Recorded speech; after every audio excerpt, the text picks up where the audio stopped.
बिस्मिल्लाहिर्रहमानिर्रहीम। अस्सलामुअलैकुम स्टूडेंट्स, उम्मीद है आप सब खैरियत से होंगे। आज हम डिस्कस करेंगे 9th क्लास के 1.2 सेक्शन को। ठीक है, इसमें हम डिस्कस करेंगे टाइप्स ऑफ मैट्रिसेस। सबसे पहले जो टाइप्स ऑफ मैट्रिसेस में हमारे पास है, यहाँ पर है रो मैट्रिसेस। ठीक है, रो मैट्रिक्स हमारे पास क्या होता है? ऐसा matrix, a matrix is called a row matrix if it has only one row. ऐसा मैट्रिक्स जिसकी हमारे पास सिर्फ एक ही कितार होती है उसको हम क्या कहते हैं? रो मैट्रिक्स कहते हैं। ठीक है, हमने डेफिनेशन में पढ़ा है कि जिसकी सिर्फ एक ही कितार हो, कितार के अलावा आपके पास कॉलम होता है। ठीक है, ऑर्डर ऑफ मैट्रिक्स में तो आपका कॉलम का जो ऑर्डर है वो आपके पास चेंज हो सकता है। ठीक है, वो एक होना ज़रूरी नहीं है, वो एक से डिफरेंट 2 भी हो सकता है, 3 भी हो सकता है। ठीक है, लेकिन रो जो है वो आपके पास सिर्फ एक होगी तो उसको हम क्या कहेंगे? Row matrix. ठीक है, कितारी कॉलम कहते हैं इसको हम उर्दू में। इसकी मिसाल दी हुई है m = 2 -1 7। ठीक है, ये आपका नंबर ऑफ एरेज है जिसको हमने ब्रैकेट्स में इनक्लोज किया तो हमारा मैट्रिक्स बन गया। ये हमारे पास सिर्फ एक ही कितार है, लेकिन कॉलम इसमें हमारे पास कितने हैं? 3 कॉलम्स बन रहे हैं, तो हमारे पास इसका ऑर्डर क्या आएगा? 1/3। अब नेक्स्ट एग्जाम्पल है, उसमें हमारे पास 2 कॉलम है लेकिन कितार हमारे पास एक ही है, तो 1/2। ठीक है, रो की जगह पर 1 पड़ा हुआ है, इट मीन्स ये हमारा क्या है? रो मैट्रिक्स है। आप अपने पास से कोई भी एग्जाम्पल दे सकते हैं, ज़रूरी नहीं है आपने बुक वाली ही एग्जाम्पल देनी है, आप कुछ भी लिख सकते हैं नंबर्स में, 2 3 4। ठीक है, ये आपके पास क्या बन जाएगा? रो मैट्रिक्स बन जाएगा।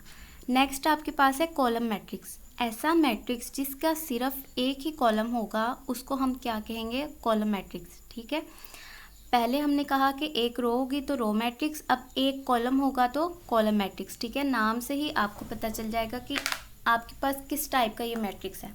अब इसमें रो की तादाद चेंज हो सकती है, 1 भी हो सकती है, 2 भी हो सकती है, 3 भी हो सकती है, सो ऑन। ठीक है, लेकिन कॉलम आपके पास क्या रहेगा? 1 ही रहेगा। इट मीन्स अब आप पहले आपके पास 1 स्टार्ट में आ रहा था, अब आपके पास सेकंड पे 1 लाजमी है, स्टार्ट में कोई भी नंबर हो सकता है। फॉर एग्जांपल आप एग्जांपल ले सकते हैं, b इक्वल है आपके पास 2 3। ठीक है, ये आपके पास क्या हो जाएगा? Column matrix. इसका ऑर्डर क्या आपके पास? 2/1। ठीक है, नेक्स्ट आपके पास है rectangular matrix. Rectangular matrix means कि ऐसा मैट्रिक्स जो आपको रेक्टेंगल की शेप दे। ठीक है, रेक्टेंगल की शेप आपने पहले से पढ़ी हुई है, किस तरीके की होती है उसकी फिगर रेक्टेंगल की। या तो हमारे पास इस टाइप का रेक्टेंगल होता है, ठीक है, या फिर हमारे पास इस टाइप का रेक्टेंगल होता है। इट मीन्स कि ये वाली जो 2 साइड्स हैं ये आपस में इक्वल होती हैं और ये 2 साइड्स आपस में इक्वल होती हैं, चारों साइड्स आपस में बराबर नहीं होती।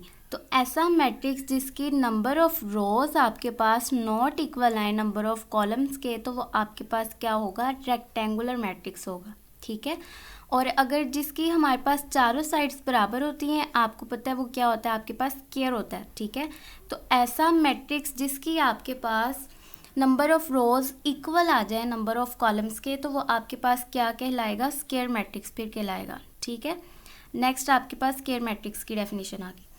अब रेक्टेंगुलर मैट्रिक्स की आप एग्जांपल देखिए तो ये आपके पास रेक्टेंगल ही बन रहा है ऐसे।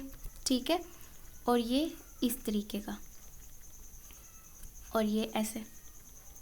आपके पास number of rows not equal होंगे नंबर ऑफ कॉलम्स के, तो आपके पास क्या होगा? रेक्टेंगुलर होगा। और अगर आपके पास नंबर ऑफ रोज इक्वल आ जाए नंबर ऑफ कॉलम्स के, तो आपके पास स्क्वायर मैट्रिक्स आ जाएगा। ठीक है, इसकी एग्जांपल आपके पास कुछ इस तरीके से होगी। अगर आपके पास नंबर ऑफ रोज 2 हैं तो आपके पास लाजमी नंबर ऑफ कॉलम्स भी 2 ही होने चाहिए, क्योंकि स्क्वायर की बात करें, स्क्वायर में साइड्स बराबर होती हैं आपके पास। नेक्स्ट है आपके पास नल और ज़ीरो मैट्रिक्स। ऐसा मैट्रिक्स जिसमें सारी की सारी एंट्रीज आपके पास क्या हो? ज़ीरो मैट्रिक्स हो, उसको हम क्या कहेंगे? नल और ज़ीरो मैट्रिक्स। ठीक है, ऐसी एंट्रीज जो सिर्फ ज़ीरो हो, ज़ीरो के अलावा कुछ और ना हो, तो उस मैट्रिक्स को हम क्या कहेंगे? Zero matrix.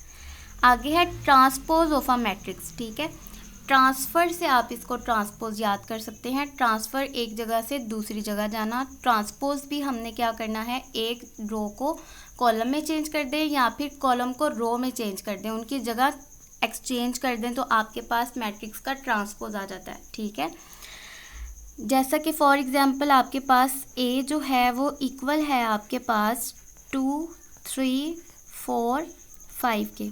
ठीक है, अब आपने इसका ट्रांसपोज लेना है तो इसको हम डिनोट कैसे करते हैं, ए के ऊपर छोटा सा हमने टी डाल देना है, ये डिनोट करेगा कि हमने ए का ट्रांसपोज लेना है। ठीक है, वो इक्वल आ जाएगा। अब मैट्रिक्स के ऊपर भी आप छोटा सा टी ऊपर डाल सकते हैं। इसका अगर हम डायरेक्ट आंसर लिखें तो इस रो को हमने उठा के कॉलम को उठा के रो में चेंज कर दिया। नेक्स्ट अब इस कॉलम को उठा के हमने रो में चेंज कर दिया तो आपके पास इसका ट्रांसपोज आ जाएगा।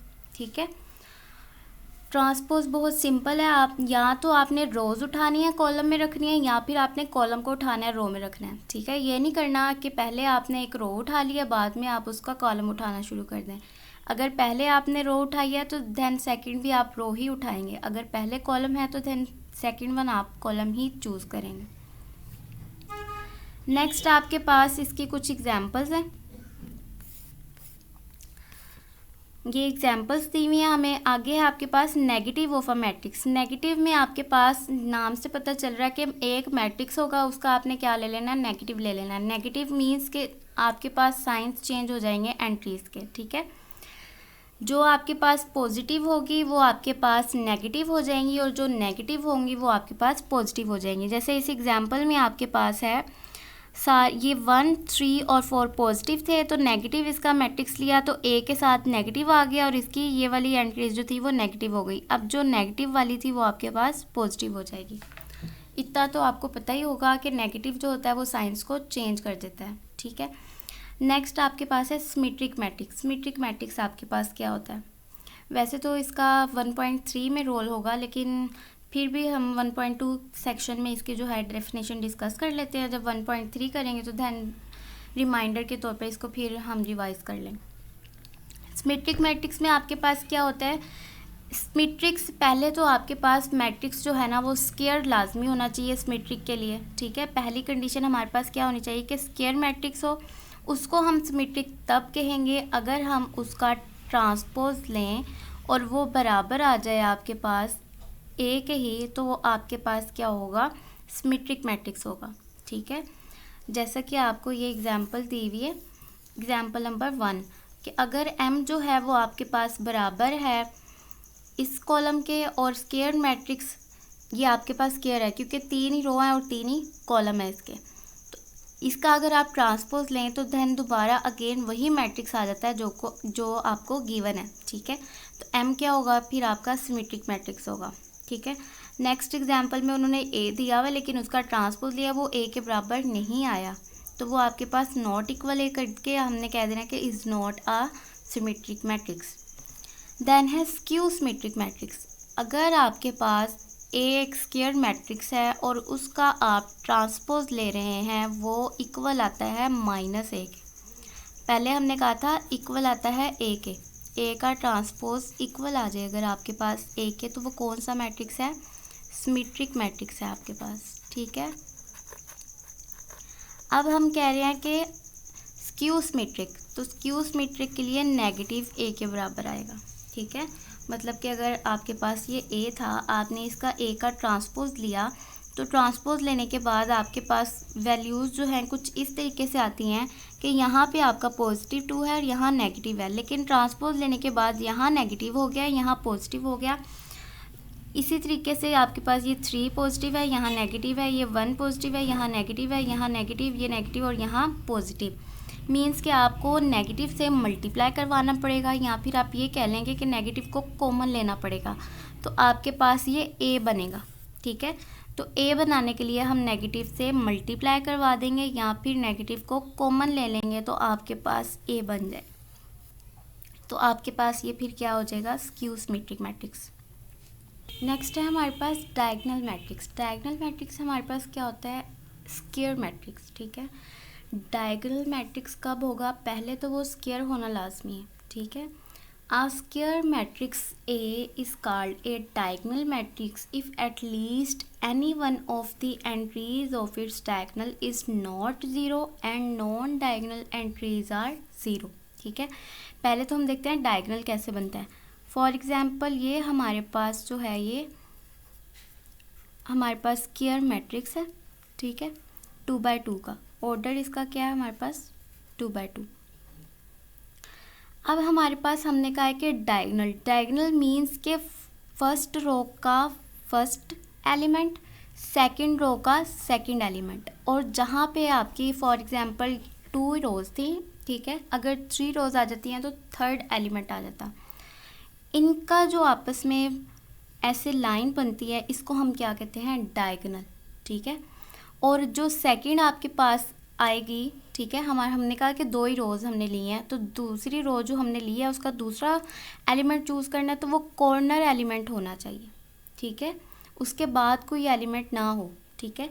तो मीन्स कि ये स्क्वायर मैट्रिक्स होगा तो कॉर्नर एलिमेंट बनेगा ना।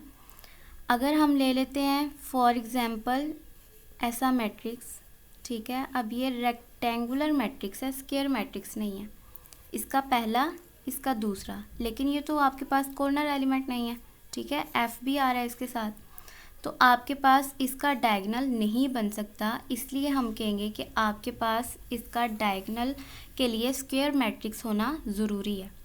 अब हमने कहा है कि डायगनल मैट्रिक्स कब होगा, जब इसकी डायगनल एंट्रीज मीन्स के ए और डी में से कोई एक ज़ीरो ना हो, ठीक है, और बाकी जो आपके पास नॉन डायगनल है इट मीन्स बी एंड सी जो हैं ये ज़ीरो हों, ठीक है। इसकी हम एग्जांपल कर लेते हैं। एग्जांपल में हम करेंगे कि फॉर एग्जांपल ए इक्वल है हमारे पास 3 0 0 0, ठीक है। अब ये नॉन डायगनल जो है ये आपके पास ज़ीरो हैं, लेकिन जो डायगनल्स हैं इनमें एक एटलीस्ट एंट्री जो है वो नॉट ज़ीरो है, ठीक है, नन ज़ीरो आ गई आपके पास, तो आपके पास ये क्या बनेगा डायगनल मैट्रिक्स। अगर हम इस एक को भी ज़ीरो बना देते हैं फिर तो सारी एंट्रीज हमारी ज़ीरो हो जाएंगी, तो ज़ीरो हो जाए तो फिर आपके पास कौन सा मैट्रिक्स हो जाएगा नल या फिर ज़ीरो मैट्रिक्स हो जाएगा, ठीक है।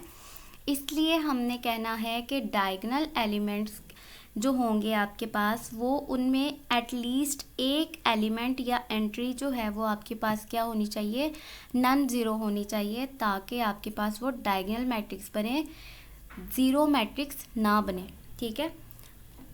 आई होप आपको डायगनल मैट्रिक्स की समझ आ गई होगी। नेक्स्ट हमारे पास है स्केलर मैट्रिक्स। स्केलर मैट्रिक्स जो है, अब आप ये कह लें कि डायगनल की नेक्स्ट जो है ना ये टाइप्स आपके पास आ रही है, तो इसके लिए आपका डायगनल मैट्रिक्स होना ज़रूरी है, ठीक है, स्केलर के लिए डायगनल होना ज़रूरी है। स्केलर मैट्रिक्स आपके पास तब होगा कि अगर डायगनल मैट्रिक्स है और सारी डायगनल एंट्रीज जो हैं वो सेम है और नन ज़ीरो है आपके पास, ठीक है। फॉर एग्जांपल आपने मैट्रिक्स ले लिया B, ठीक है, यहाँ पर आपने सेम एलिमेंट्स रखना है, उसको आपने नाम दे दिया K का, ठीक है।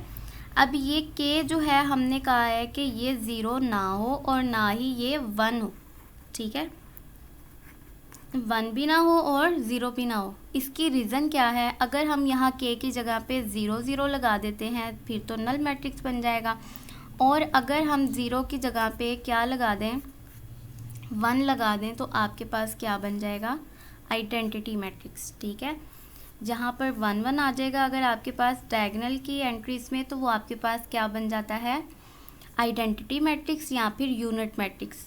और अगर आप इसको आपने ये शर्त दे दी कि इसमें आपके पास ना तो K 0 हो और ना 1 हो, इनके अलावा जो कोई मर्ज़ी नंबर आप ले लें तो वो आपके पास क्या होगा स्केलर मैट्रिक्स होगा। तो स्केलर मैट्रिक्स की आप एग्जांपल में कर सकते हैं C इक्वल है 2 0 0 2, ठीक है। स्केलर का आपने सेम से याद रखना है, ठीक है, सेम एंट्रीज वाले को हम क्या कहते हैं स्केलर कहते हैं, और डायगनल वो होता है मैट्रिक्स, ठीक है, पहले से। तो ये 2 और ये 2 डायगनल एंट्रीज जो हैं वो दोनों सेम है, तो आपके पास ये क्या है स्केलर मैट्रिक्स है। नेक्स्ट आपके पास आ जाएगी आइडेंटिटी मैट्रिक्स, ठीक है। आइडेंटिटी हमने डिस्कस कर लिया कि अगर आपके पास डायगनल एलिमेंट्स जो हैं वो क्या हो जाए आपके पास 1 हो जाए तो वो आपके पास क्या हो जाती है, आइडेंटिटी या फिर यूनिट मैट्रिक्स उसको हम कह देते हैं। आगे एक नोट है कि स्केलर और आइडेंटिटी मैट्रिक्स जो है ये डायगोनल मैट्रिक्स होते हैं, लेकिन हर डायगोनल मैट्रिक्स जो है वो स्केलर और आइडेंटिटी मैट्रिक्स नहीं होता, ठीक है। तो आगे आप एग्जांपल्स इसकी करेंगे एक्सरसाइज में, तो देखेंगे कुछ ऐसे मैट्रिक्स होंगे जो सिर्फ डायगोनल होंगे और कुछ ऐसे होंगे डायगोनल के साथ साथ वो स्केलर की प्रॉपर्टी को भी शो कर रहे होंगे या फिर वो आइडेंटिटी की प्रॉपर्टी को शो कर रहे होंगे, ठीक है।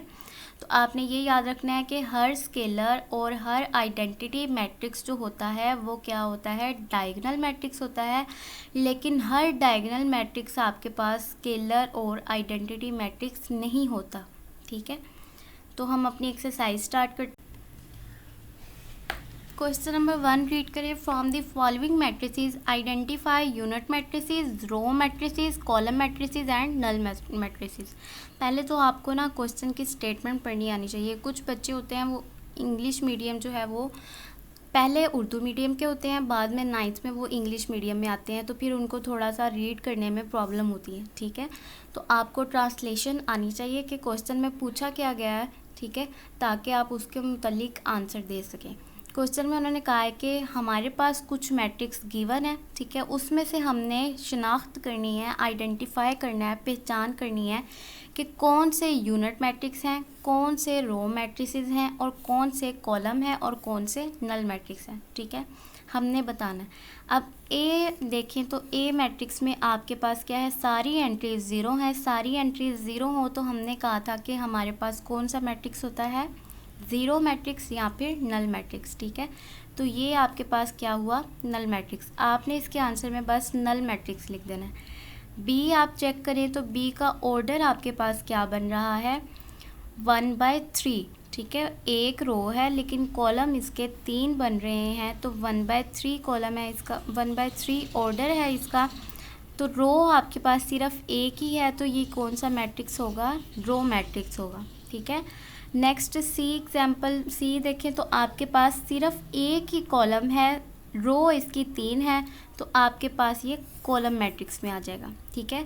नेक्स्ट एफ में भी आपके पास एक ही कॉलम है लेकिन रोज़ इसकी 3 है, तो इसका ऑर्डर क्या है आपके पास 3/1, तो आपके पास कॉलम में एक पड़ा हुआ है, मीन्स कि आपके पास ये क्या है, कॉलम मैट्रिक्स है। अब इसमें आपके पास एक ही एलिमेंट है, ठीक है, मीन्स के एक ही रो है, एक ही कॉलम है, ठीक है।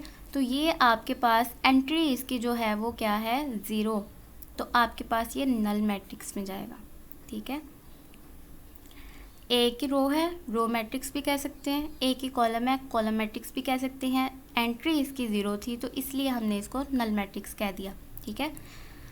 अब ये वाला आप चेक करें तो डी में आपके पास क्या है, डायगोनल, ठीक है। पहले तो ये डायगोनल है, डायगोनल के बाद इसकी एंट्रीज़ जो है वो क्या है, 1 है, तो 1 एंट्रीज़ वाले जो होता है वो आपके पास क्या होता है, यूनिट मैट्रिक्स। तो ये आपके पास यूनिट मैट्रिक्स में चला जाएगा या फिर आइडेंटिटी मैट्रिक्स में। क्वेश्चन नंबर 1 हमारा कंप्लीट हो गया, बस आपने इनके नाम लिखने हैं। नेक्स्ट आपके पास है क्वेश्चन नंबर 2, इसमें आपने बताना है कि स्क्वायर मैट्रिक्स, रेक्टेंगुलर मैट्रिक्स, रो मैट्रिसेस, कॉलम, आइडेंटिटी और नल मैट्रिसेस, ठीक है, इनकी पहचान करनी है कि कौन से और इनके भी नाम बताने हैं आपको, ठीक है। ऊपर हमें 4 दिए हुए थे, अब नीचे हमें 6 उन्होंने दे दिए हैं, ठीक है, इसमें से हमने बताना है हर एक का। क्वेश्चन नंबर 1 को हम देखें तो आपके पास इसका ऑर्डर क्या है, 2/3 ऑर्डर है, ठीक है, मीन्स के रोज़ और कॉलम की तादाद जो है वो बराबर नहीं है। तो आपके पास जब बराबर नहीं होती तो कौन सा मैट्रिक्स होता है आपके पास, रेक्टेंगुलर मैट्रिक्स होता है, ठीक है। तो ये आपके पास क्या है, रेक्टेंगुलर मैट्रिक्स है। नेक्स्ट आप देखें तो आपके पास सिर्फ एक ही कॉलम है, ठीक है, तो आपके पास ये क्या है, कॉलम मैट्रिक्स। नेक्स्ट देखें तो इसका 2/2 ऑर्डर बन रहा है, तो 2/2 ऑर्डर क्या होता है आपके पास, सेम है, नंबर ऑफ़ रोज़ बराबर है नंबर ऑफ़ कॉलम के, ठीक है, बराबर आ रही है, तो आपके पास स्क्वायर मैट्रिक्स होगा। अब ये देखें तो ये हमारे पास, हमें पता है ये आइडेंटिटी मैट्रिक्स को शो कर रहा है, और ये वाला अगेन आपके पास क्या आ जाएगा, रेक्टेंगुलर मैट्रिक्स आ जाएगा, ठीक है। नेक्स्ट आपके पास है ये वाली एग्जाम्पल, इसमें आपके पास सिर्फ एक ही रो है तो ये क्या होगा, रो मैट्रिक्स होगा। और ये आपके पास क्या है, एक ही कॉलम है तो कॉलम मैट्रिक्स होगा। इसमें 3 ही आपके पास रोज़ हैं और 3 ही आपके पास कॉलम हैं, तो आपके पास ये कौन सा मैट्रिक्स होगा, 3/3 का स्क्वायर मैट्रिक्स। ठीक है, ये स्क्वायर में चला जाएगा। इसकी सारी एंट्रीज 0 हैं तो ये आपके पास 0 मैट्रिक्स में चला जाएगा। नेक्स्ट क्वेश्चन नंबर 3 है, इसमें आपने आइडेंटिफाई करना है डायगोनल, स्केलर और यूनिट मैट्रिसेस को। ठीक है, इट मीन्स के सारे आपके पास डायगोनल है। नेक्स्ट उनकी आपने ये भी बताना है कि स्केलर कौन से हैं और यूनिट मैट्रिसेस कौन से हैं। ठीक है, तो आपके पास ये जो ए है ये बराबर है ए जो है वो हमारे पास है 4 0 0 4। इट मीन्स कि इसके डायगोनल एलिमेंट्स जो हैं वो सेम है। डायगोनल एलिमेंट सेम आ जाए तो वो आपके पास किस में जाते हैं, स्केलर मैट्रिक्स। ठीक है, अब इसके डायगोनल एलिमेंट्स जो हैं ये डिफरेंट हैं तो ये आपके पास डायगोनल मैट्रिक्स ही होगा। ठीक है, डी से डिफरेंट, डी से डायगोनल, डिफरेंट एंट्रीज हैं डायगोनल में तो वो डायगोनल मैट्रिक्स है। सेम मैट्रिक्स हैं एंड डायगोनल की तो आपके पास वो स्केलर मैट्रिक्स होगा। ठीक है, यूनिट मैट्रिक्स आपके पास 1 1। ठीक है, डायगोनल एलिमेंट्स जो है वो 1 1 है तो वो क्या होगा, यूनिट मैट्रिक्स होगा आपके पास। अब ये देखिए तो इसमें 3 और 0 ये भी डिफरेंट हैं दोनों एंट्रीज, तो आपके पास क्या आ जाएगा, डायगोनल मैट्रिक्स। 5 - 3 करें 2 आता है, 1 + 1 करें 2 आता है, तो 2 2 सेम वैल्यू है डायगोनल में तो आपके पास स्केलर मैट्रिक्स में जाएगा। ठीक है, तो ये आपके पास जो है सिंपल MCQs टाइप ऑब्जेक्टिव में आ सकते हैं। ठीक है, नेक्स्ट जो है ये आपके पास शॉर्ट क्वेश्चन में आ सकता है। Question number 4, negative of matrices find करना है आपने ABCD और E का। ठीक है, हमने क्या करना है, सिर्फ इसका नेगेटिव फाइंड करना है A के साथ। फॉर एग्जांपल अगर हम A को कर रहे हैं तो A के साथ -A आ जाएगा, माइनस, और सारी इसकी एंट्रीज़ के जो साइंस हैं वो चेंज हो जाएंगे। ठीक है, 1 पॉजिटिव था वो अब नेगेटिव हो जाएगा, 0 का साइन चेंज नहीं करते, -1 जो है वो आपके पास पॉजिटिव 1 हो जाएगा। ठीक है, ये आपका नेगेटिव ऑफ A निकल आएगा। इसी तरीके से नेगेटिव ऑफ B करेंगे, B के साथ माइनस लगा देंगे, ये नेगेटिव ये पॉजिटिव हो जाएगा और ये नेगेटिव हो जाएगा आपके पास। ठीक है, C में सारी एंट्रीज पॉजिटिव हैं, सारी क्या हो जाएंगी, नेगेटिव हो जाएंगी, और यहाँ C के साथ भी नेगेटिव आ जाएगा। ठीक है, D का भी इसी तरीके से करना है और E का भी इसी तरीके से करना है। क्वेश्चन नंबर 5 में देखें तो आपने क्या फाइंड करना है, ट्रांसपोज फाइंड करना है। ठीक है, ट्रांसपोज के लिए आप क्या करते हो, उनकी जगह चेंज करते हो। अगर रो है तो कॉलम में चेंज कर देना है, इंटरचेंज कर देना है, और अगर कॉलम है तो उसको रो में इंटरचेंज कर देना है आपने। फॉर एग्जांपल आपके पास हम C को लेते हैं। ठीक है, C का आपने ट्रांसपोज लेना है, उसके ऊपर छोटा सा T डाला। ठीक है, अगर आप इसको थोड़ा सा लेंथी करना चाहते हैं तो पहले मैट्रिक्स ऐसे ही लिख लो, जैसे हमने इधर इसके नाम के ऊपर T दिया है, इधर ऐसे ही कॉलम के ऊपर भी T दे देंगे, मैट्रिक्स के ऊपर भी।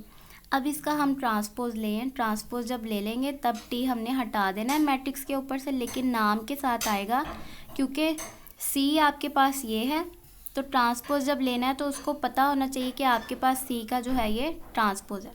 ठीक है, तो इसका ट्रांसपोज लेंगे, ये हमने पहला कॉलम उठाया, इसको रो में चेंज कर दिया, फिर दूसरा कॉलम उठाया, इसको रो में चेंज कर दिया, तो ये आपके पास क्या हो जाएगा, ट्रांसपोज हो जाएगा इसका। ठीक है, एक और एग्जांपल कर लेते हैं। अब हम कर लेते हैं ए को ही कर लेते हैं। ए का ट्रांसपोज आपके पास क्या आ जाएगा, आपने ए की कॉलम है, इसको उठा के रो में चेंज कर देना है, 0 1 -2, आपके पास ये ट्रांसपोज आ गया। ठीक है, नेक्स्ट है आपके पास क्वेश्चन नंबर 6। ठीक है, क्वेश्चन नंबर 6 में आपने क्या करना है, वेरीफाई करवाना है, मतलब कि साबित करना है आपने AB आपको मैट्रिक्स गिवन है, A का ट्रांसपोज और उसका अगेन ट्रांसपोज आपके पास इक्वल आएगा किसके, A के, और सेकंड वन आपके पास क्या है कि अगर आप B कर रहे हो तो B का ट्रांसपोज फिर उसका ट्रांसपोज लेते हो तो वो इक्वल आता है B के। ठीक है, तो हम कोई भी कर लेते हैं, सेम ही है, B को कर लेते हैं, राइट हैंड साइड तो सॉल्व है आपके पास, आपको जस्ट लेफ़्ट हैंड साइड को सॉल्व करना है। तो लेफ़्ट हैंड साइड का यहाँ पर लिख देंगे लेफ़्ट हैंड साइड, ठीक है। आगे हम इसका लिखेंगे कि b हमारे पास जो है वो इक्वल है 1210 के। अब ब्रैकेट के अंदर वाली चीज़ पहले सॉल्व करते हैं, ये तो आप छोटी क्लासेस में पढ़ के आए हैं। ब्रैकेट के अंदर आपके पास है कि b का ट्रांसपोज लेना है हमने, ठीक है। b का ट्रांसपोज लेंगे तो आपके पास क्या आ जाएगा 1, इस रो को उठाया कॉलम में चेंज कर दिया, अब इस रो को उठाया कॉलम में चेंज कर दिया, ठीक है। b का ट्रांसपोज आ गया। अब ब्रैकेट के बाहर देखें तो उसका फिर क्या है, ट्रांसपोज है। तो हम यहाँ पर करेंगे b का ट्रांसपोज। अब आपके पास है इसका अगेन ट्रांसपोज करना है। b के ट्रांसपोज का जो आंसर होगा आपने इसका ट्रांसपोज लेना है, आपने ये नहीं करना कि इस b का ट्रांसपोज लेना है, ठीक है। b के ट्रांसपोज का ट्रांसपोज है मीन्स के इसका ट्रांसपोज लेंगे हम, इसका ट्रांसपोज लेंगे, इस रो को उठाया कॉलम में लिख दिया, इस रो को उठाया कॉलम में लिख दिया, ठीक है। अब आप देखें तो क्या ये आपके पास b नहीं है, ठीक है। तो आपके पास हम लिख देंगे कि ये इक्वल है b के, और b आपके पास क्या थी, राइट हैंड साइड थी, ठीक है। लेफ़्ट से हमने स्टार्ट किया और राइट पर हम पहुंच गए, मीन्स कि हमारा ये वेरीफाई हो गया कि लेफ़्ट हैंड साइड इक्वल है राइट हैंड साइड के। नीचे आपने बस लिख देना है दस प्रूफ दैट, दस proved left hand side equal है राइट हैंड साइड के। या फिर आप left hand side right hand side की बजाय आप क्वेश्चन भी लिख सकते हैं, ठीक है, इसी को अगेन लिख सकते हैं। आई होप आपको एक्सरसाइज समझ में आई होगी और जो डेफिनेशंस हमने डिस्कस की और उनकी एग्जांपल्स वो भी समझ में आई होंगी, ठीक है। नेक्स्ट लेक्चर तक के लिए अल्लाह हाफिज़।